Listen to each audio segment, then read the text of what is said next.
देखिए, ये 2017 में भी एक इस तरह का फरमान जारी हुआ था कि भी सभी कर्मचारी अधिकारी जो है ड्रेस कोड में आएंगे। तो उस वक्त क्या हुआ कि मैं प्रेसिडेंट था, तो हमने भी अपने लोगों को बोला ठीक है भाई, ड्रेस कोड के लिए अगर बोल रहे तो ठीक है। तो हम लोगों ने भी ड्रेस कोड में यानी कि ट्राउज़र में आना शुरू कर दिया, जीने छोड़ के। हुआ क्या, हमारे लोगों ने, हमारे कर्मचारियों ने पैंटें सिलाई, ट्राउज़र सिलाए और ऑफिस आना शुरू किया ट्राउज़र में। तो बाद में क्या हुआ, 1-2 महीने के बाद कुछ अधिकारी लोग ही है जो है जीन में आना शुरू हो गए। जब अधिकारी जीन में आना शुरू कर गए तो हमारे लोगों ने फिर से जीन में पहनना शुरू कर दिया। तो इस बार अभी पता चला कि एक फरमान फिर से यही जारी कर दिया कि भी सब लोग जो है ट्राउज़र में आएंगे।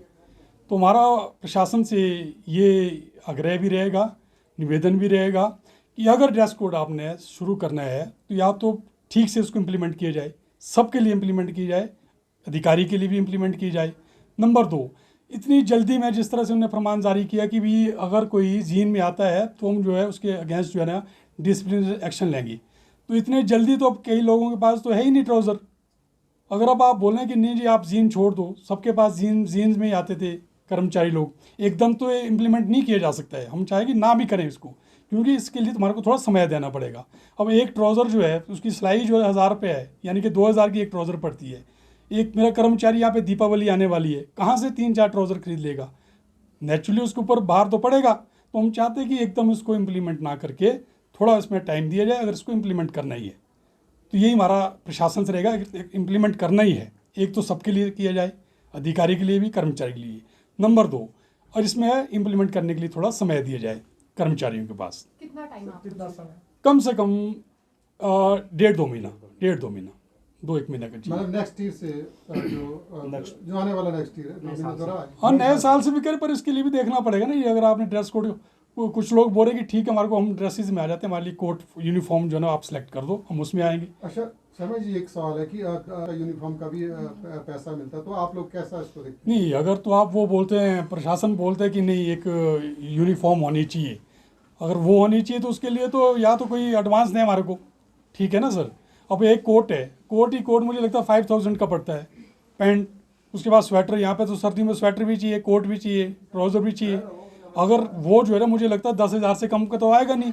एकदम आप कर्मचारी भी इतना बाहर तो नहीं डाल सकते हैं ना। तो वो भी एक ड्रेस तो 2 चाहिए, यानी कि 20-25 हज़ार रुपये का खर्चा है, या तो उसके लिए फिर लोन दे सरकार। अगर आप बोलते कि ठीक है सिर्फ जीन नहीं पहनी और टी शर्ट नहीं पहनी है तो उसके लिए ठीक है, उसके लिए तो हमारे पास 1-2 महीना काफ़ी है। 2 महीने के बाद जो हम कंप्लीट जो है ना ट्राउज़र में आने के लिए तैयार हैं, पर सबके लिए। हिमाचल में क्या कोर्ट्स का नहीं, अगर तो सिर्फ 2 चीज़ों के लिए प्रशासन बोलते हैं, सिर्फ जीन और टी शर्ट नहीं होनी चाहिए, तब तो कोई दिक्कत नहीं। तो तुम जैकेट में आज जैसे ये जैकेट पहना है कोई दिक्कत नहीं है ना। अगर बोलते हैं ड्रेस कोड कि एक यूनिफॉर्मिटी जैसे कि प्राइवेट कंपनी में होता है, कॉर्पोरेट सेक्टर में होता है, अगर उस तरह की चाहिए तब तो हमारे को कम से कम 2-3 ड्रेसेस चाहिए, उसमें तो फिर जैकेट भी चाहिए, क्योंकि यहाँ पे तो बर्फ़ पड़ती है। अब इसके लिए हम प्रशासन से पहले बात करें किस टाइप का आप ड्रेस कोड बोल रहे हैं, कि खाली यूनिफॉर्म जो होती है प्राइवेट सेक्टर में, या फिर सिर्फ जीन और टी शर्ट नहीं चलेगी। अगर टी शर्ट और जीन नहीं चलेगी तब कोई दिक्कत नहीं, हम ठीक है 2 महीने के बाद इस ड्रेस में आना शुरू कर देंगे, ट्राउज़र बनाना फिर से शुरू कर देंगे।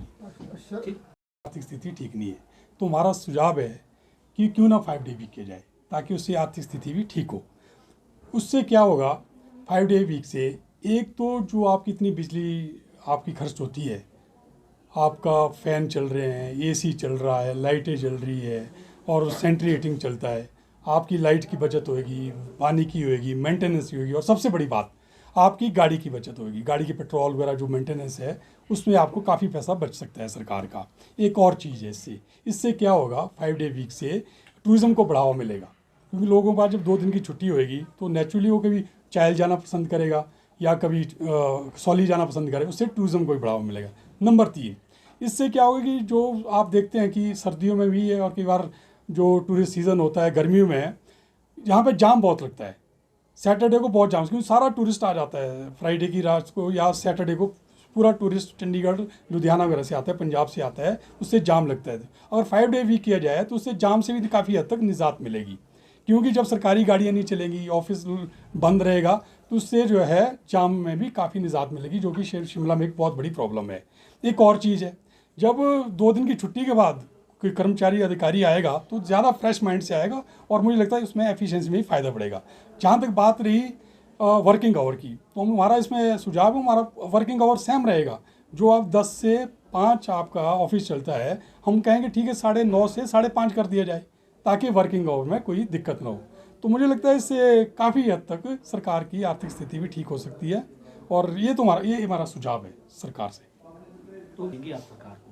देखिए, डिमांड चार्टर का क्या रहता है हमारा, जब हमारा भी जनरल हाउस का ओथ होएगी, उसके बाद हम अपने कर्मचारी को बोलते हैं कि आप अपनी डिमांड्स दे दो।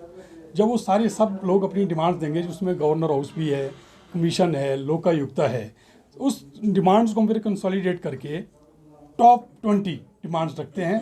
अगर हमारे को लगा कि उसमें जो है ना कर्मचारी में सबसे ज़्यादा लोगों ने वही जो टॉप ज़्यादा जो डिमांड रहेगी कर्मचारी की, उनको हम अपने डिमांड चार्टर में डालेंगे और उसको हम सरकार के पास पेश करते हैं। हो सकता है उसमें, मुझे लगता है उसमें भी ये डिमांड रहेगी। हाँ, देखिए, कल के लिए हमारा शपथ ग्रहण समारोह के जो कल की जो तिथि थी, उसमें माननीय मुख्यमंत्री महोदय ने आना था। अब जैसे कि आप जानते हैं कि माननीय मुख्यमंत्री अभी वो अपना स्वास्थ्य लाभ ले रहे हैं एम्स में, तो उनका आना भी संभव नहीं है। तो जैसे ही वो आएंगे, अब इसको हमने जो अपना शपथ ग्रहण समारोह है, इसको हमने फिलहाल स्थगित कर दिया है।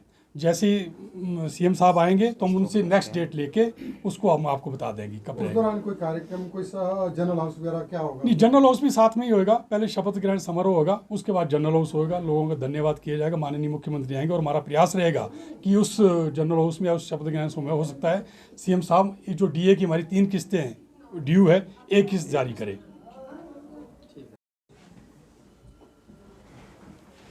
ये एक्चुअली जो इन्होंने किया है ना सर, हुआ क्या, यहाँ पे क्लास 4 एम्प्लॉई थे, वो आपको या सेक्रेटरी की है, इन्होंने इनके लिए की थी, और इनको जो क्लास 4 के लिए जो है ना बाकायदा इसमें इनको वर्दी के लिए पैसा मिलता है, ले आना चाहेगा। जब इनको पैसा मिलता है ना जी, तो ठीक है, इनको आना चाहिए यार यूनिफॉर्म में। हमारे तो कुछ नहीं मिलता यूनिफॉर्म में, इन्होंने हमारे ऊपर भी। डिपार्टमेंट के लिए हुआ था। हाँ जी, हाँ जी, गवर्नमेंट ने किया ना, फिर हाई कोर्ट में सचिवालय वालों ने, यहाँ से एसडी वालों ने की है, पर ये कह रहे हैं कि बाकी डिपार्टमेंट्स बाकी डिपार्टमेंट में भी और होनी चाहिए। जो कोर्ट वाला है वहाँ बर्फ पड़ती है, 3-3 फीट बर्फ पड़ती है, वो टाई लगा के कैसे आएगा, है ना ये।